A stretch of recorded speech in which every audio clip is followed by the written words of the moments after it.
Welcome to my podcast, and today we have Odysseus. Would you like to introduce yourself? I am Odysseus. Enough said. A budding actor. Yeah. We want to really support our Aussie actors. And I've seen some of his films, and I've got to say, you're a very versatile actor. Thank you. Yeah, I've seen some interesting storylines where I didn't see it coming. Like, when I first was prepping my notes to see which angle would take the interview, I was like, let me see some of your works, like get to know what acting is something that you're really passionate about. Yeah. Do you know at which point that you realised that was something you really wanted to pursue? Yeah, I've been dead set on acting since about year 6. I did like a school play back then. I remember finishing the play and I was just like beaming with euphoria, and I knew that like when I got back to school, like I didn't care about anything else. I knew that I really wanted to do acting because clearly something resonated with me in that, so much so that I was like depressed when I wasn't acting. So then I knew that like it would definitely be something I'd consider as a career path.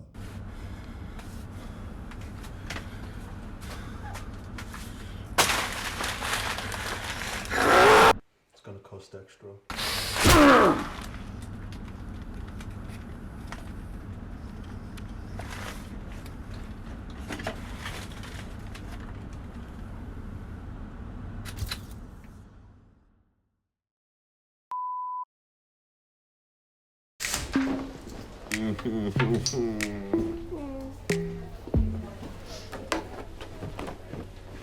Oi! Bet your future kids are gonna hate you.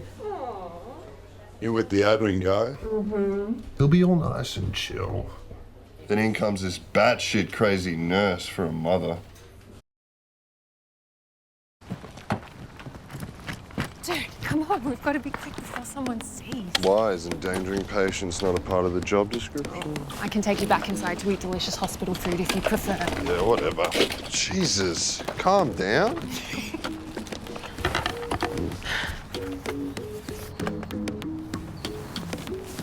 There you go.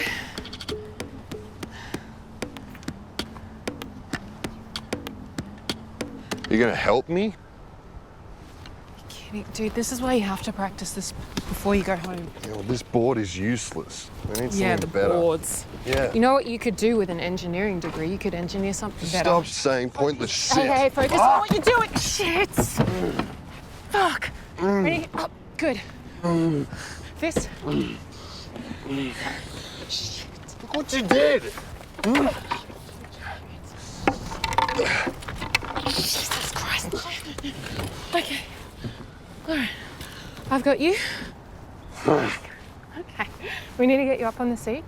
So we're going to go on 3. Ready? 1, 2, 3. Okay. All right. How are you a nurse? We're going to try it again. On 3. 1. I'm going to just do it this way. Okay. 1, 2, 3. I got you. Yeah. I'm going to get your legs.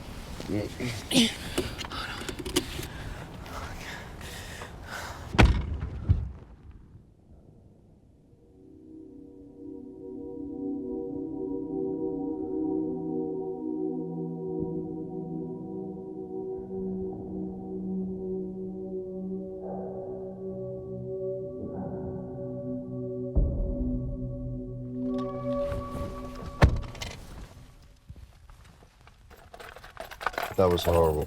Yeah.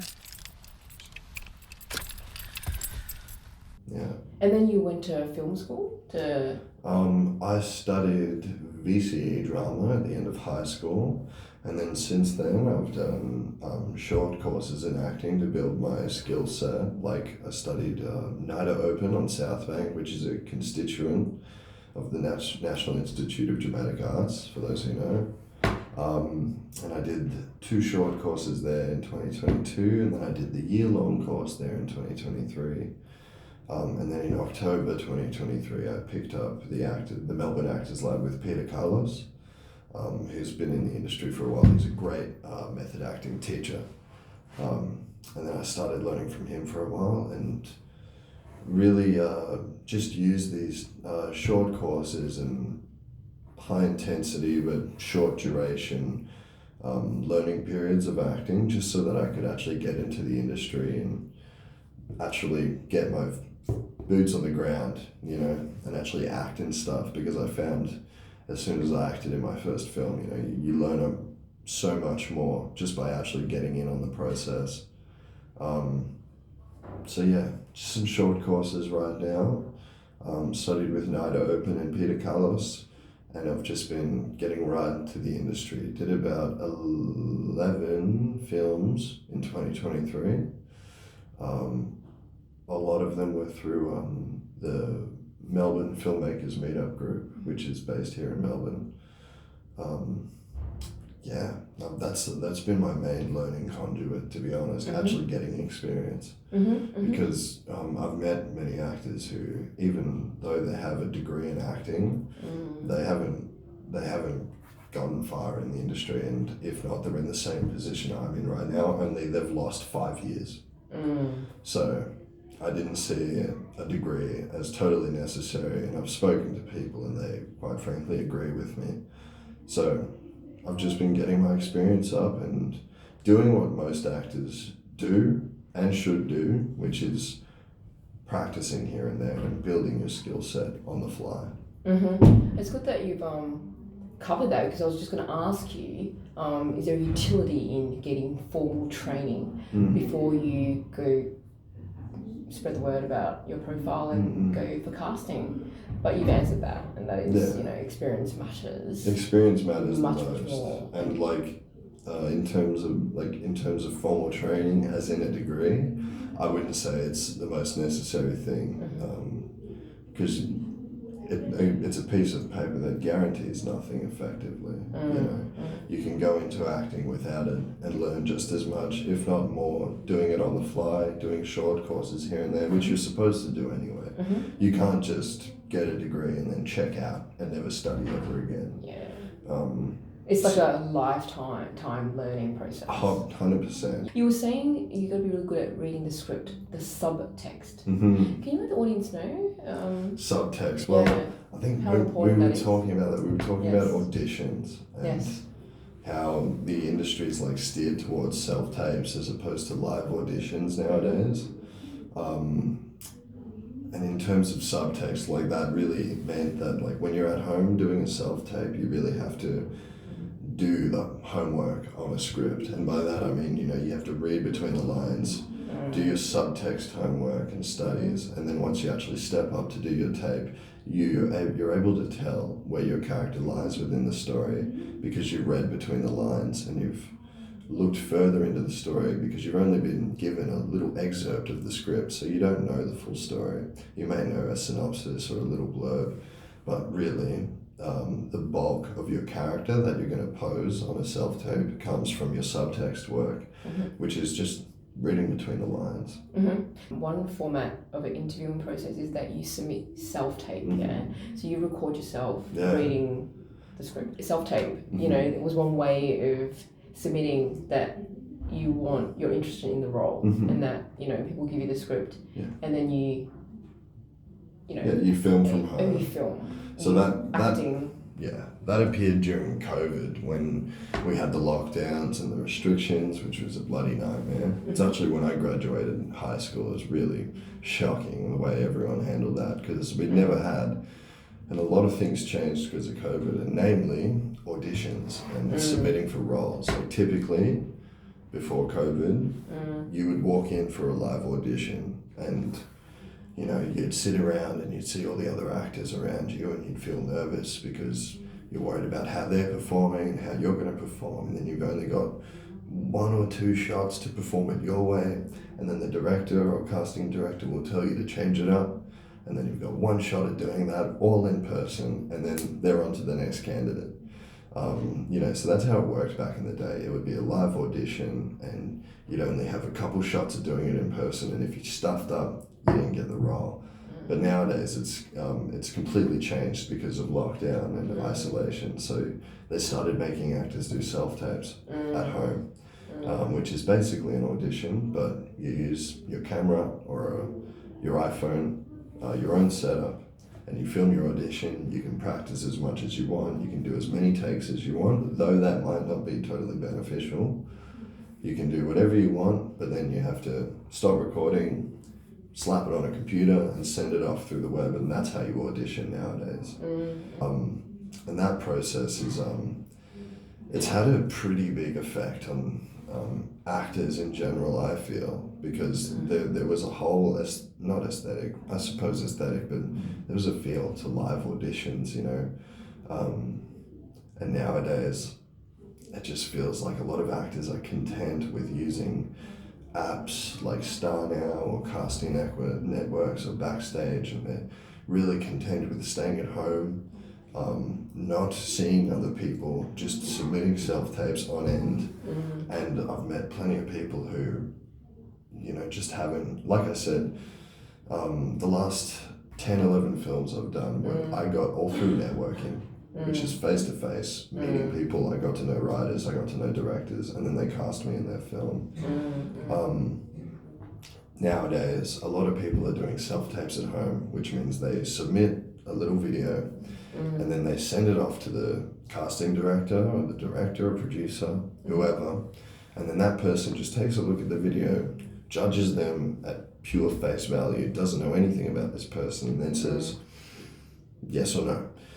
Which, you know, it doesn't seem fair. It's not fair, because you should get to know people, and then you get to know, you know, what kind of range they have as an actor, and maybe, you know, what type of character they can play, and then maybe you even end up catering the script towards that type.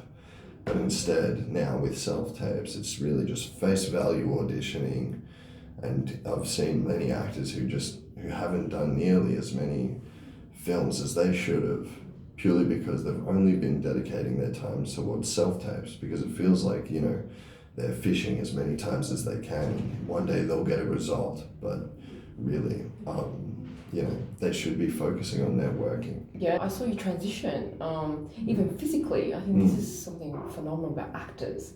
Like, shout out to Matthew McConaughey, for example, where he just loses so much weight for a role, or, you know, or vice versa. And then you also went through that as well, is that you were saying that you wanted a more chiseled look, so you managed to lose so much weight. I was a much bigger boy a while ago, and I just realized when I finally got serious about acting, that if I didn't do something with myself, if I didn't go out and hit the gym and actually make an effort to be healthy and take care of my instrument, because this is the instrument as an actor.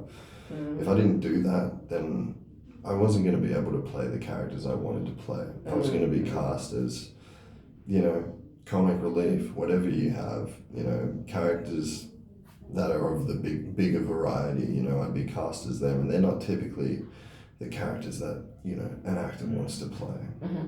Nowadays, though, you know, there's many different types coming into stories and that. So what's the most memorable role you played so far? Well, I did a little film recently. It was called Little Tommy, directed by Peter McGregor. Shout out. It was a really great experience. It was set in the 1920s in Australia, and the director poured, I think,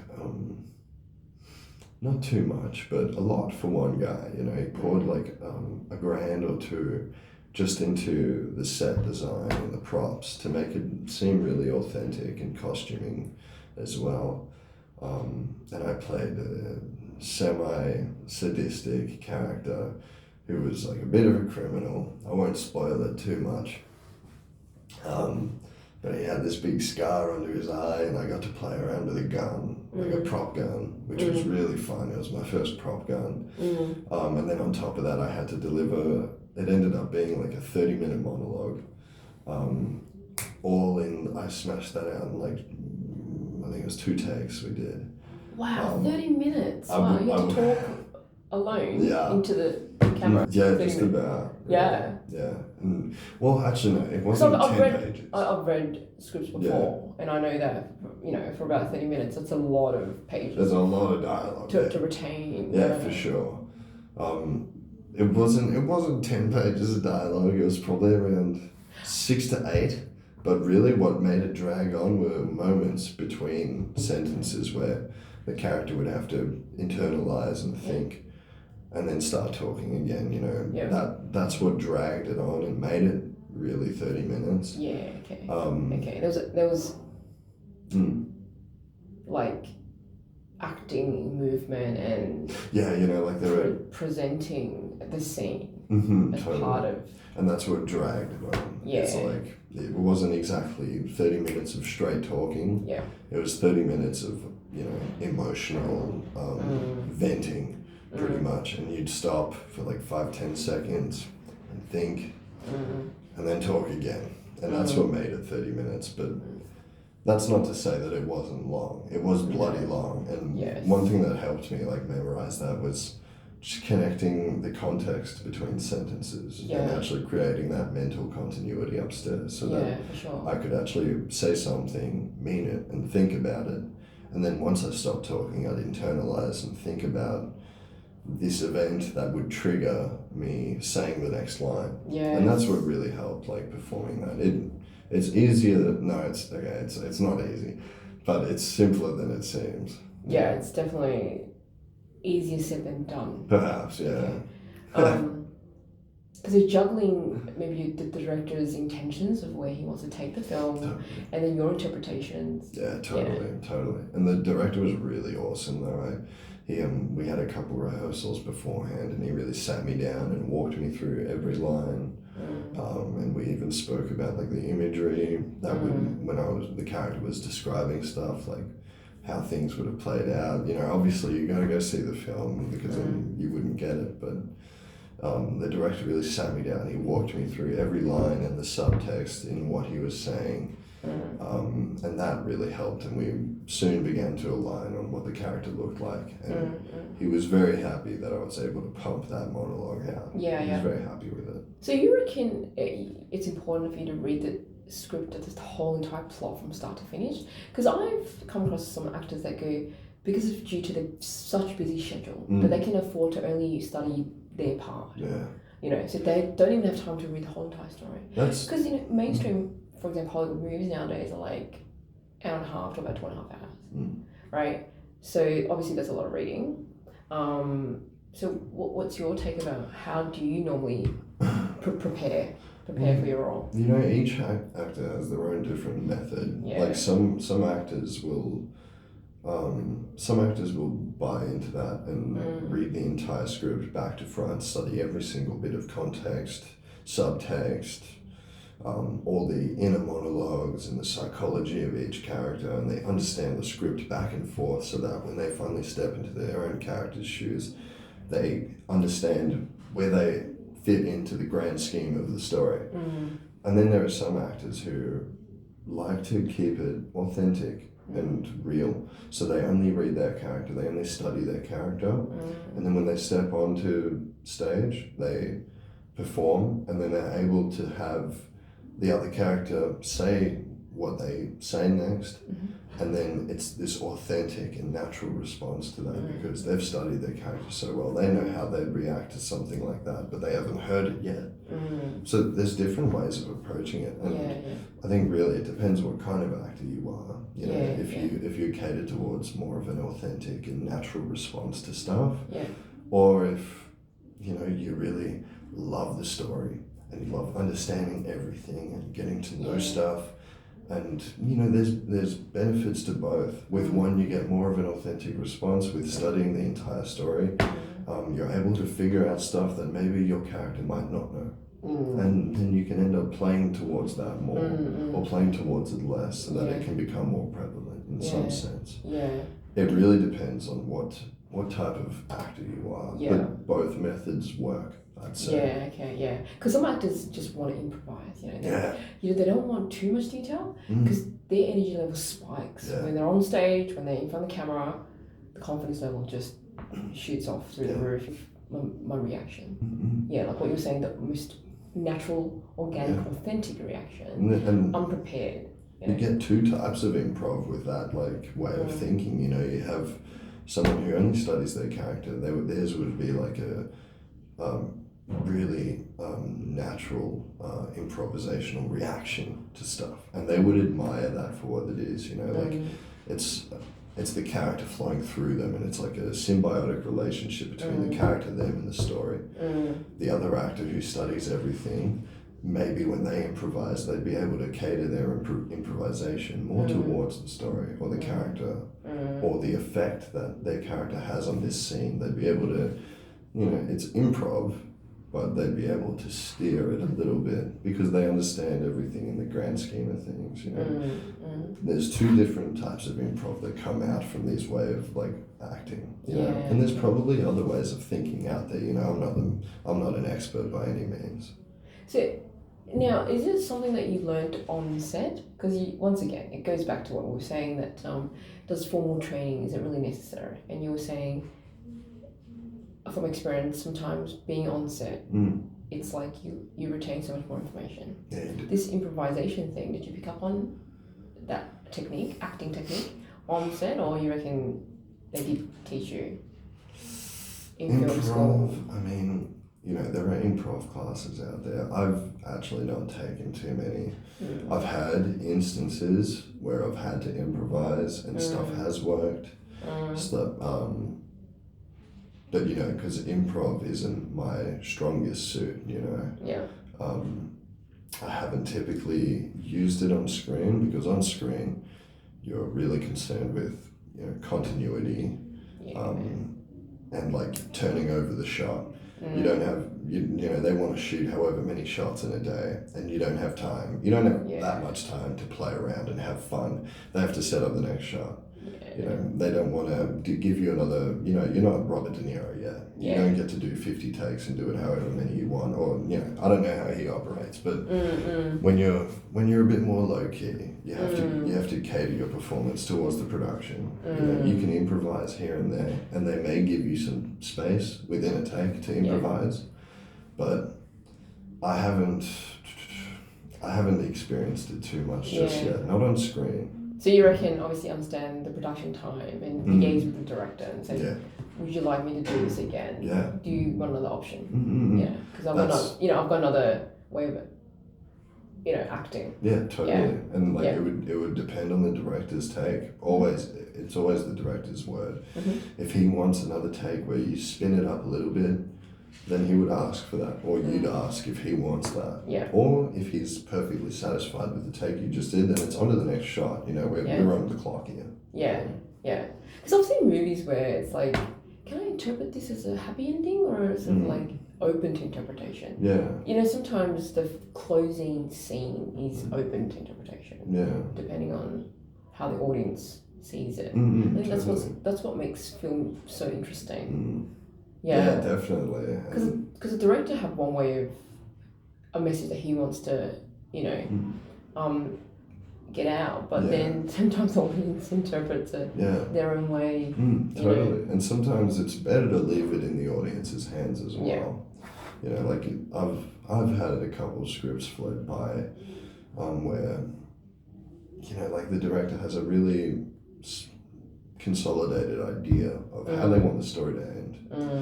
And then someone will come along and say, well, why don't you make it more vague so that you leave it in the audience's hands? And it creates more of an impact. You know, they walk away from the theatre or wherever they've seen it, and on the drive home, they're talking about the ending. And they're like, I think this happened. No, I think this happened. And then, you know, they talk about it forever. And then they want to watch it again. You know? It's an effective way of storytelling and impacting an audience member. What's the hardest role that you've... Oh, the hardest, huh? Yeah, that you've been in. You know, where it's just like, you keep, you know, envisioning that this is the way you're going to act, but it's just, the director's like, cut, and like, can you try again? You know, you just can't hit the nail on the head. What is the hardest moment?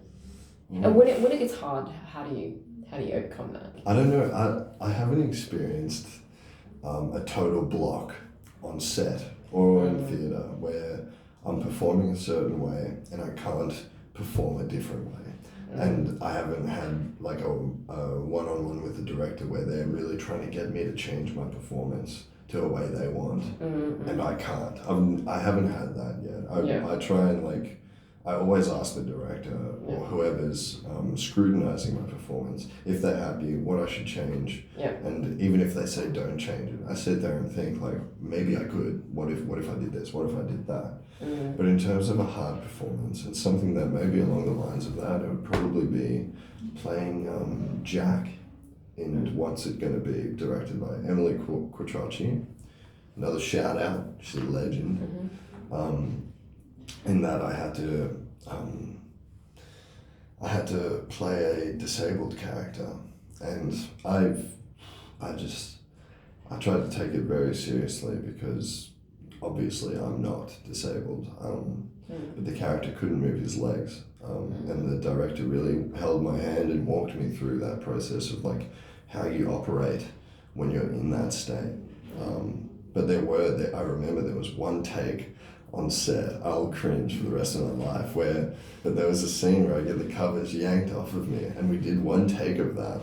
And I'd been practicing at home, trying to do some method exercises where I like try and deactivate the bottom half of my body and like really get in the headspace of what it's like to be immobile, you know, and how that affects your mental. And I remember we did one take where they ripped the covers off of me, and it was a pure knee-jerk reaction where like my legs like got up and I was like, ah, get away, you know, they yanked the covers off of me, and immediately I was like, cut.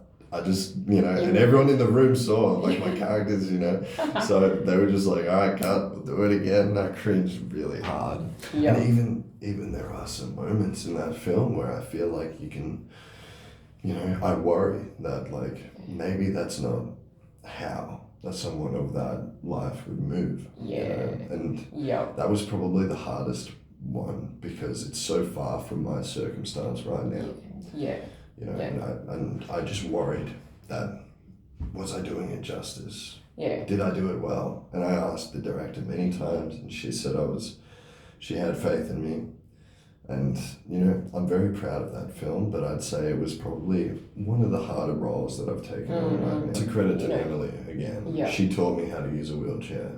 She taught me how to use a sliding board to get into a car. And we had days where I would practice with a wheelchair, and she would, you know, we'd go around a set, which was the hospital, and we'd just practice, and she'd scrutinize and go, no, that's not how you do it. This is how a person who's really used to doing a wheelchair would do it, and when you're not used to it, this is how you do it. It shows that, you know, the director Emily, when she tells you, think about, you know, position your body this way, and this is how you use a wheelchair and whatnot. I can see it translates into that scene, and they're the scenes that sticks with the audience. So I remember the scenes, which means I think it's success. Thank you, I'm flattered. What the actor and what the director's trying to portray. I certainly saw the efforts there. So well done. And I remember the car transfer scene. I got a good reaction out of you for that one, so I was like, okay, maybe it does work, you know, I can. But that's just something you always worry about, even after you're done with your take. You know, you sit there and walk off set and you're like, man, could I have done that different? And where you were in the car, I don't want to give it away too much, but that whole shaking of the body and you trying so hard to hold yourself into position. You were saying even just a set, you know, it was a 5-digit figure to rent out the ward. But we managed to get it for free, luckily enough, because Emily knew some of the people on set, which was amazing. We got to work, the name of the hospital is slipping my mind now, but we had an entire wing of the hospital to ourselves, and we dressed up one room and one hallway, and then we filmed the entire film there. And that was like, it was magical doing that. It was a dream come true, and I don't even have money in my pockets yet, you know, like it was awesome just driving to set and I'm driving to a real hospital. Yeah. I walk in, I say hello to reception, Yeah. and then I go into my own little wing of the hospital with all the actors and the crew and the cameras. And I felt very professional, you know. It was a lovely experience. Emily told us that like a couple months before us filming there, Zac Efron and John Cena had been filming a film there. Wow. You know, we love that story. We were like touching stuff and going, oh my God, I'm never going to wash my hand again. You know, we were doing that all the time, cracking that joke. But, you know, I think it's quite a steep figure to rent that space out. Yeah. It's not cheap. And I don't think you can contact Emily and get it for free. I don't know about that. No. But it's more like, you know, do your research about what possibilities you have, but I'll provide that is where the the place. was shot at. Sure. Yeah. Yeah. For other creators out there. For sure. Yeah. Okay, so on Emily's set, that was set in the hospital setting. Yeah. And then for Staunch and Steady was another film that you were in. Yeah. Can you let me know what the set was like? I was working with Yabba, and it's always a pleasure, you know. And honestly, when you step onto these sets, like, it doesn't matter if it's in a hospital, it doesn't matter if it's on the street next to someone's house. It really comes down to the people you're working with and the work ethic. If they're concerned with turning over the shots and getting things done, then it feels like a professional environment. You could be filming anywhere and it still feels professional with the right people. So you're around friends, you're around family pretty much, you know, you get to know these people for, you know, 16 hours a day. If you're shooting in one day, and if it's multiple days, crikey, you know, you're practically cousins at that point. You know? you get to know people. Yeah. It's about who you're working with, and the feeling is mutual. Someone takes it seriously and loves what they're doing, everyone else loves it as well. To independent filmmaking, that means they have to come up with funding themselves. Yeah. Yeah, The totally. production costs have to cover themselves. Yeah, cover themselves, their own cameras, their own equipment, all their money, all their efforts independently, separate from a production company. But I do want to highlight that Victoria College of the Arts do, you know, support students. Yeah, they do. You know, like Emily on her third year of completing her studies there, you know, they funded equipment. They supplied equipment. Yes. And you know, obviously like different. Then again, it's the environment you're in. I haven't dipped my toes too far into the VCA pond, so I don't know the environment. But you know, a lot of the people on set were from VCA. We had costume designers, set designers. You know, many different characters who are pertaining to different types of, or like different echelons of film. They were coming in to support Emily in her production. The biggest thing you could say though is that the VCA did supply cameras, equipment, high-vis vests, you know. But even in that regard, you know, they had to do their own catering, you know, still relatively independent. You know, VCA didn't drop them $1 million and say, have a good time filming. You know. It was just some equipment that they were allowed to borrow. And working with Yab is like always a pleasure, even though, you know, it's honestly besides the fact. Like, if you really like telling a story and shooting or acting, it doesn't matter if your set is the most high budget, you know, you're always going to have a great time and you're always going to be really proud of the work you've done. If you try hard and you do what you set out to do, you know, you'll always be very proud of the work you've done. And working with Yabba is always a pleasure. He's a really great guy. Felix Wilkins, another shout out. So many shout outs. I saw that and I was like, wow, this is a bit of a twist in the ending. I like it. And so how do you choose what script you want to be involved in? I mean, because I saw a different side of you once again in Staunch and Steady. And I felt like it was a really raw side of you that I saw. A really high energy, you know. Definitely different to like what's it going to be with Emily's film. How do I pick a script? I mean, how do you? Obviously, you know, in your early days acting, which I'm well in the early days, you know, you don't have too much variety. You know, you're not having your desk flooded with scripts unless you're networking a lot and getting to know people. But for the most part, you know, you read a script and if you like the story, if you like the character, then you put your foot forward and say, you know, I'd love to audition. But at the same time, you know, maybe it depends on how the directors approached you.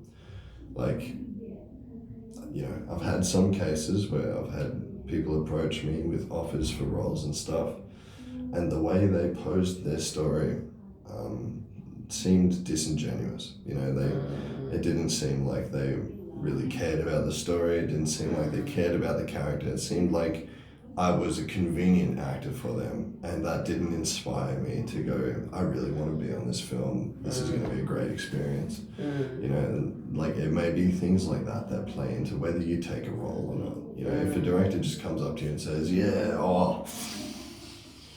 come play this character for me. You know, I don't really care. You're going to sit there and go like, well, I really care. You know, maybe I don't really want to play this character, you know, and I've had that happen before, and it's just the way some people operate, you know, in the independent scene as well. You're looking for convenience, you're looking for ease of access. If you need someone to play some random character that isn't the main or something, then sure, go get a convenient character. But, you know, in this one case I was talking about, you know, it wasn't main, and he did just come up and say, yeah, please. And you know, you're just left sitting there like, you know, it doesn't inspire me that you even care about the story. You know, if I really cared, I would go through a whole audition process to find the right one. Yeah. Or even, you know, I'd really get to know a person before I cast them as the character, just so I know who I'm working with. Yeah. You know, that's another thing. Knowing who you're working with is a big thing. You're saying that sometimes the directors and the scriptwriters have gotten to know you and they've written a part of the film based on what they know of what they know of you, 100%. See, all of my films right now have come through networking, or all of them. Yeah, just about. I've known, I knew the director, I knew the writer, I read the script in its third iteration, and by the 18th iteration they had finally finished the script, and the guy was like, you know what, I want you for the role because you've read the script 20 times and you clearly like the story and you understand it. That's someone who I want to play the character. You know, not too many people place value on that these days, but that is like how I've landed a lot of my gigs, and I've even gotten to understand the other side of this deal. And I've spoken to the writers and directors, and they said, you know, I've had you know, actors come by and they'll give me their name and face and I'll never see them again. But you're one that kept coming back and saying hello and saying, can I read your next script? And I got to know you very well, and then I wrote this next script for you because I wanted you to play in one of my films. You know, and that's the other side of the transaction. They want someone who's dedicated and reliable, not just some vain actor who's really primarily concerned with landing a role and standing in front of the camera, which is what some people are. Yeah, for people that really want to get into film, you know, making and the acting arena, you know, that is certainly a good way to 100%. Getting ideas. Get roles, you know, get ideas and get some experience. 100%. You know? And like it goes back to self-tapes, you know, with isolation. It changed the way people thought a little bit. Like people are now especially actors these days, they're much more comfortable with staying at home and doing self-tapes all day, patting themselves on the back, and they never get a bloody gig because they don't know anyone. No one knows them. And then you send your self-tape to someone and they judge you based on all your physical appearances. They don't know your character or anything, you know. How are they going to cast you in this role? To seek out networking as much as possible. You know, and I said this the other day, you know, take a look at Martin Scorsese and Robert De Niro and Leonardo DiCaprio. God, I can't speak. But there's a reason why they're in a lot of his films. It's because he knows them very well. You know, it's not because he really likes them and he only wants them. You know, it probably is a little bit of that because he knows them very bloody well. You know, that's not because they're shy acquaintances that have only met once You know, they landed those gigs several times because they know each other very well. The same across the board, even for independent filmmakers starting out and independent actors just starting out. If you get to know people, get to know your director, get to know your writer, get to know the script, people see that you want to be in their story, and they see that, and they have faith in you. They have faith that you're dedicated and reliable. So tell me a little bit about your other film, Motion Sickness. Motion Sickness. So that was another independent production, but it was amazing. It was a really great experience. I forgot, where did we film? It was like Truganina, somewhere. Oh, Williamstown. It was out by Williamstown. But there was a pond, I remember. There's a scene where you had to dive in. I didn't actually though. That's the magic of film is that we make you think I did. And then they just poured some water on me and I jumped in the car. But that was another really great one, you know. I got to play a very cool character, and it was another just wonderful short, you know, like where it's me and the other actress that I was with, or that I was partnered with within the scene, you know, because it's two couples. You know, we're able to just play off each other and create this huge backstory. And we, you know, absolutely, like, we fell into that, like, head first. We loved, like, brainstorming what type of characters we were, what the backstory was. And then when it came to shooting, we actually had this great back and forth relationship, and it totally translated onto the character. It was really cool. Yeah. We had a ton of the dream team from the meetup there, like a lot of A players, which was very fun. Yeah. I'm so glad I got to see the incompleted version yet, because you were saying it's just one of the drafts. It was a rough cut. Yeah. So it's I saw the rough cut, and because you were saying there was shot taken on two different cameras that had colour.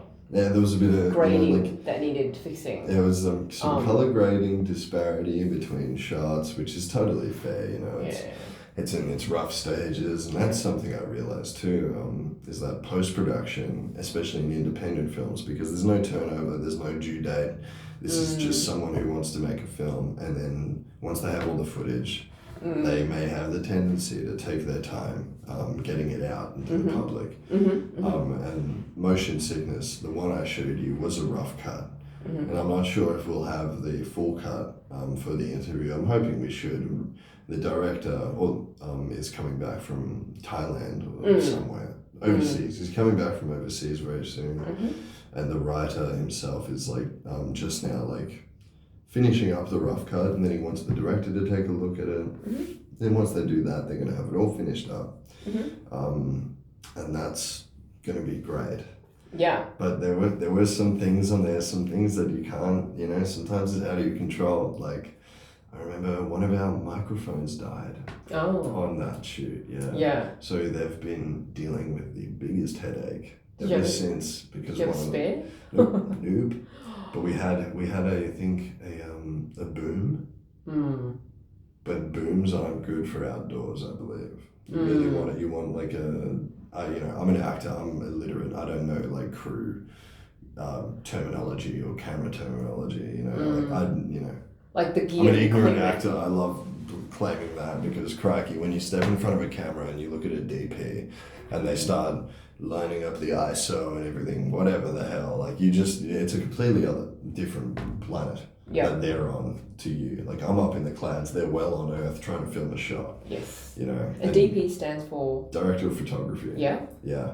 And what is it? Yeah. So one of the mics died on that set, and then I think they had to use the boom, which I'm pretty sure isn't the best for outdoors. Or it's the other way around with whatever camera died. Either way, you know, the post-production has had a massive headache on their hands just fixing up the sound for that film. So it's almost understandable that it's taken a little while to come out. Yeah. But it's fair game, you know, it's independent. There's no deadlines, you know. Yeah. But it's a really fun experience nonetheless. It really makes me appreciate why is it that some movies can take years in the making for just even refining the script, like the storyline went through so much editing. Totally. And then it went to somebody else, like an editor, to reread, to add in, to contribute to ideas, 100%. To then sourcing, casting your lead actors, right? Yeah. To then shooting the film. My goodness, like. And then once you're done shooting, you're not finished. No. Post-production. You called back in, like after you think you've done your gig, like you've finished acting, and you reckon you've done it, and then you get a call from the producer saying, "Hey, can you just come back and we need to redo this again for whatever reason." Has that happened? It's funny you say that because that is literally happening as we speak. For Little Tommy, the one we spoke about earlier, that one, Is the crime investigation? That's the 1920s one. You were telling me that the genre was crime investigation. Oh no! See, that's a different film that I'm doing. Okay. I'm helping out on right now. I had a minor role in it. Yes. It's an independent production, directed by Jared Webster and Waterspout Productions. So that's a feature-length film. So they're not doing reshoots; they're shooting the entire thing, and it's over. They're doing it over multiple days. It's feature-length, so it's not a one-day shoot. I had a Clash of an event. I couldn't make it. To go behind the scenes, to add into the interview. Which is totally fine. It'll have to be a chapter 2. We could have a chapter 2. Yeah, and your future works. They've got plenty of shoots coming up. We can definitely line that up. That'll be good. And it is it's really fun, and you learn a lot, especially on a feature-length film set. Yeah. Even an independent one. You just learn about the headaches and the obstacles they encounter. And as an actor, because I had a small role in it, but then they wanted me to help out,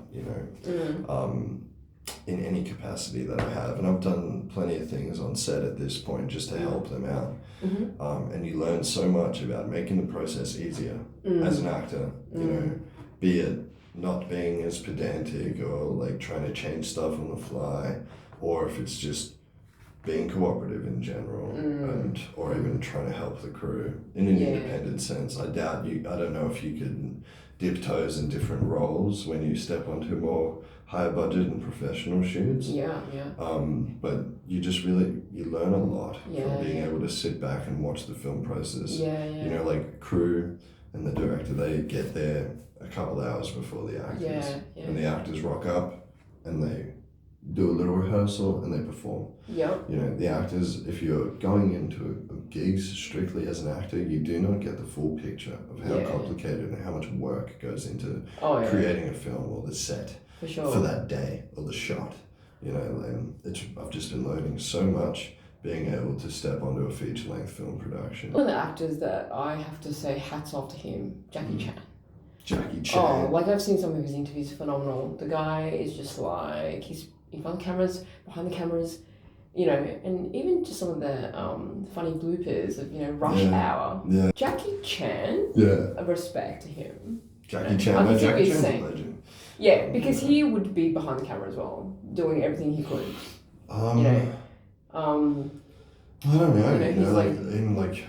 He doesn't even have a double. He just he does it on stunts. Stunts himself. He's done some crazy stuff. I saw some footage of Jackie Chan. I think he did a stunt where there were these umbrella tarps that were over these verandas, and he jumped off the roof of a 4-story building and fell through each tarp all the way up and landed on the ground. And this was completely ridiculous stunt. I think he actually almost died off of that. Yeah, there's moments where he broke bones. Yeah. And he was they just keep he knew that it didn't feel good when he landed. And but he still completed the scene. And then went to the hospital after. It's a testament to his character, really. Yeah. But I don't know if that's the best way of going about acting, especially in the professional scene, because if you injure yourself or hurt yourself greatly and you've already filmed half the film, the amount of money they've spent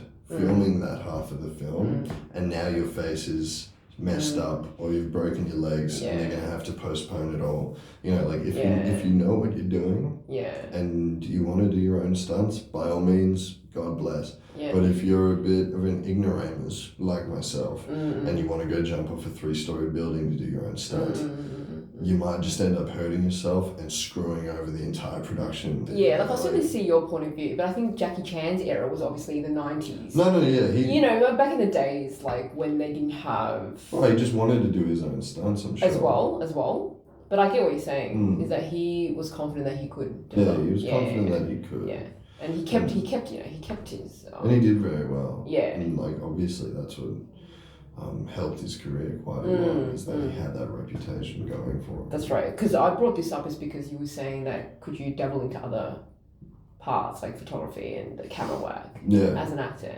and I think a lot of actors do, like just to get to know their set. Maybe. They might, Maybe they do. I don't. Yeah.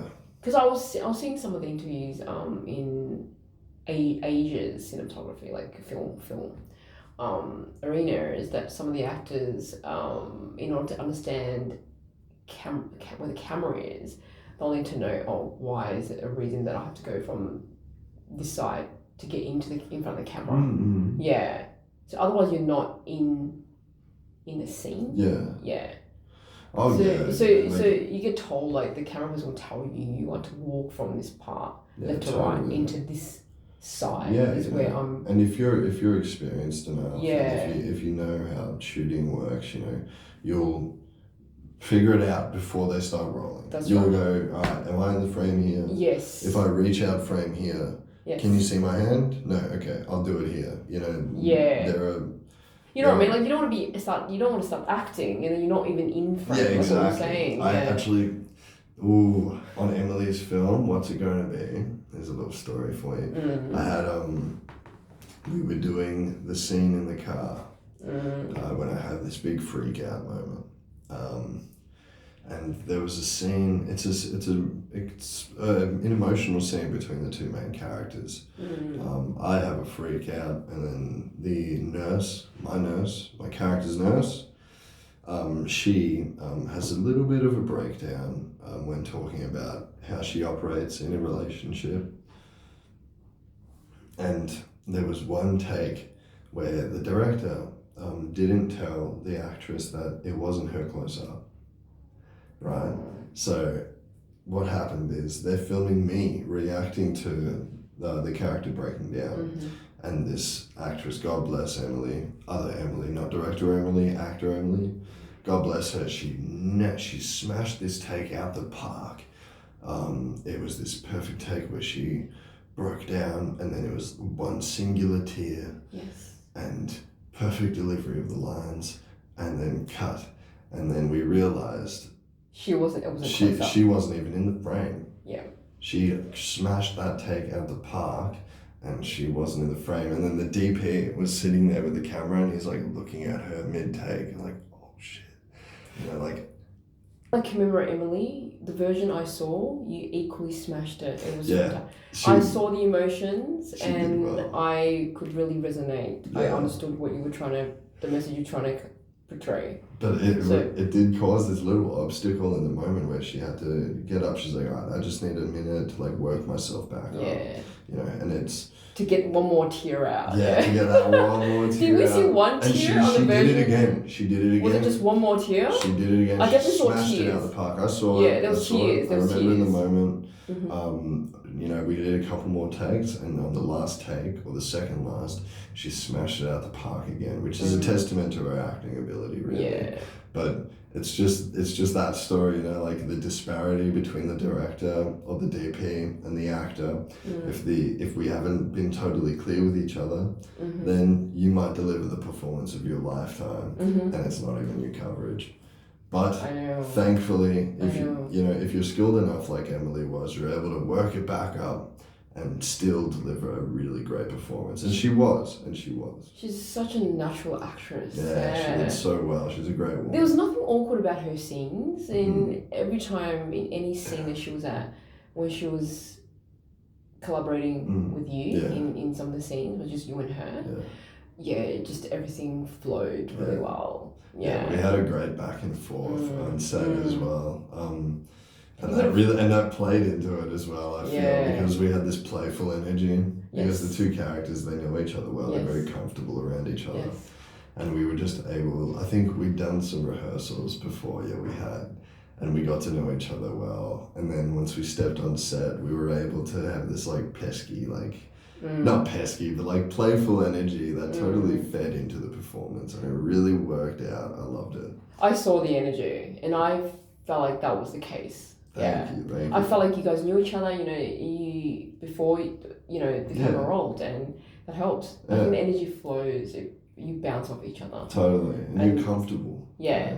And I even had that shooting in Jared's feature film for the little scene I did. It was the opposite of that, where this actress I was working with, she walked in and she didn't introduce herself to me. She made a direct effort not to like communicate to me, so that when we did our scene together, there was this really awkward tension between us, and it worked. It really worked. It's funny. Like, and I just you learn so much from other people. I understand that logic there as well, because I've seen other interviews of actors that deliberately do that because the next scene is going to be dark or mysterious and it was, if you're like great friends, you have to flick off a switch to get into character. But if I haven't introduced myself to you and I walk in and we're having this standoffish scene, we're already standoffish. Christ, like the entire day I've been wondering, why didn't she say hello to me? Then again, I'm easygoing, so if someone doesn't say hello to me, I'm not going to spit the dummy about it. But it fed. I was just like, she was a stranger to me. And in the scene it played. It was really fun. I love it when people are able to work things. Which film was that? So that, no, that's Jared's feature film, Contract. It's still in production right now. It's a hefty set. And it's been going on for a couple weeks now, some long shoots. I can't say too much about it at risk of spoiling things. I played this like stoner roommate guy who's a bit of a criminal. I can't say too much because I will spoil a little bit. But Jared was really awesome enough to give me a little role in the film. And I've been tagging along to the sets and helping out as much as I could, because at the end of the day, I'm an illiterate actor. I can't touch the camera, God bless, I'll break the bloody thing.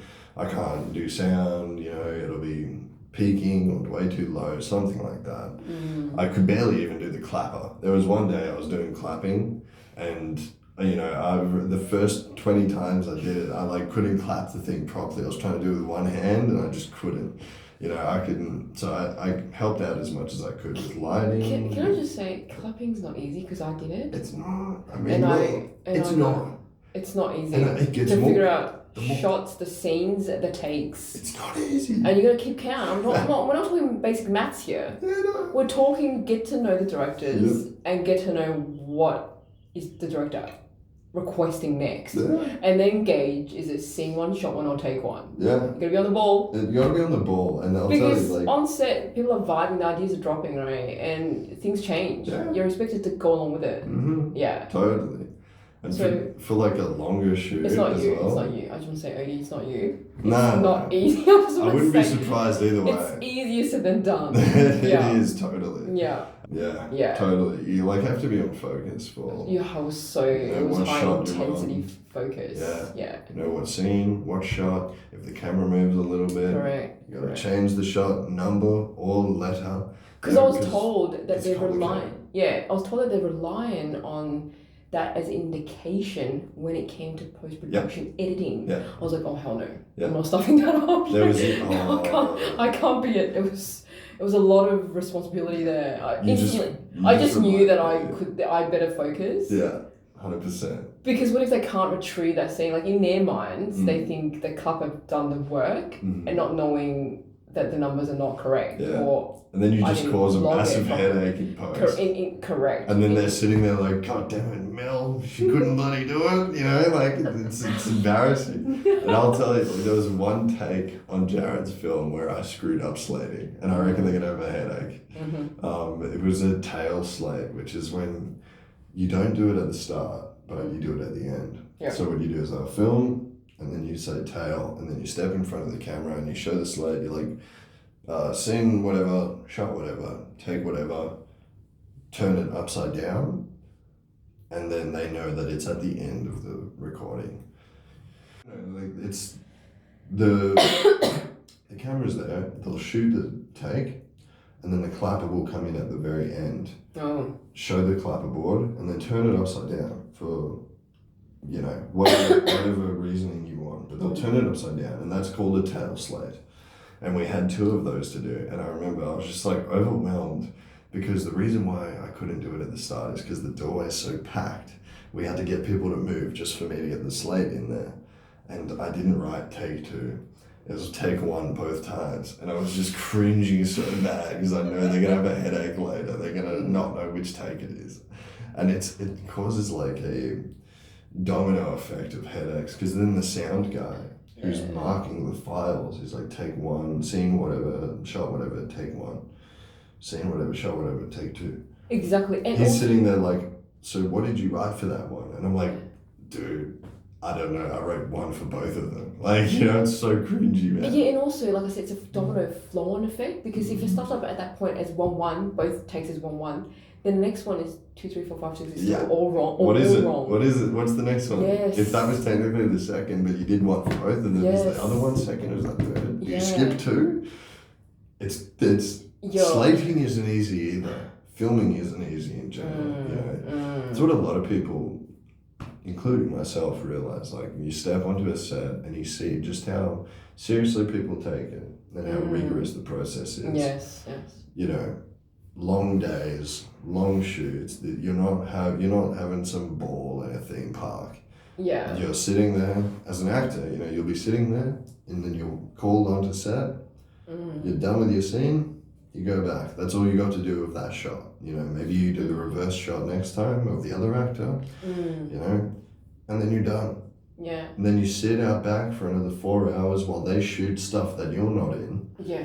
You know, and then you go back after, and what? It's been like 6, 8, 10 hours now. Yeah. And So your energy awake. is so low. Yeah. You know, and you've got to step on scene and work it up and deliver that performance as if the moments were continuing like that. You know, there's going to be no difference between them. Yeah. It's a complicated process. And I've heard actors say that even when they're not dropping their lines, they had to be there to give the reaction right across the person that they're in the same scene with. They can't sit back and go, oh, I'm finished. So all of it's energy. Like right now between us, you know, it's energy. We're bouncing off each other, back, forth, back, forth. If you don't have that and you're supposed to be delivering to someone, you know, you just deaden your performance. You're not delivering to anything. Christ, like. I was to interview all of my guests thus far that they've really gone into detail, and some of the stuff caught me off guard. And I was just like, oh, this is interesting information. Yeah. Sometimes I just don't know. They're not industries that I know, you know, or studied on, right? Yeah, right. So this is great. That we've covered so much in depth of what's involved with your day-to-day and how you see acting, your passions, and the importance of the background work that you do. Yeah, totally. So on that note, one last advice you have for people that really wants to get into field. My biggest piece of advice would be network. That's where I've gotten plenty of my gigs from, and all of them came through by me going up to a writer or a director, and I said, what are you working on? Do you have a script? I'd love to read your script. And then 2 weeks later, I came back with the script and I had some notes, and I said, I love this, you could do something here, I think that could be cool, otherwise it's your story. It's a great story, I really like it. Or, you know, if you don't like it, you say whatever else, you know, but the point is you get to know people, you get to read their script. If you have a passion for storytelling, this will be easy work for you. If you don't have a passion for storytelling, you just want to get in front of a camera, then maybe this might be hard for you, you know, good luck. I don't get that, but I've that's my biggest piece of advice, is that you should be seeking out any opportunity to get to know people. My biggest thing, go meet people, go outside, touch grass, go talk to people, pick up a camera, film something, go find a community of people that respect that creative need within you, and you will succeed. And the biggest thing of all is, you know, you only fail when you stop trying. So keep trying. Okay, so thank you for your time. I'll shut up now. And thank you for tuning in.